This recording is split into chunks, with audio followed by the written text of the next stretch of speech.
দুনিয়ায়। ঠান্ডা মাথায় ভেবে দেখলে দেখবেন এই দুনিয়া এবং জান্নাতের মাঝখানে কিন্তু দুইটা স্টেশন আছে, একটার নাম কবর, একটার নাম হাসর। কবরটা কিরকম? আমাদের দুশমনরা না, আপন জনেরাই কিন্তু খনন করবে, আপন জনেরাই কিন্তু লাশটা রাখবে, আবার আপন জনেরাই কিন্তু ওই দেহটার উপরে বাঁশ বিছিয়ে মাটি চাপা দিবে, চতুর্দিক থেকে অন্ধকার করে ফেলবে। মনে রাখবেন, কবর আলোকিত হয় ঈমানের আলোয়, সুবহানাল্লাহ, আর হাসর আলোকিত হবে আল্লাহর রহমতের সাথে আপনার আমলের আলোয়, সুবহানাল্লাহ।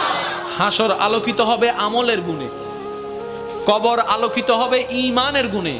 আর ঈমানটা কানে থাকে না, মনে থাকে। তাহলে সেই মনটাকে যদি আপনি পরিষ্কার করে ফেলতে পারেন, হ্যাঁ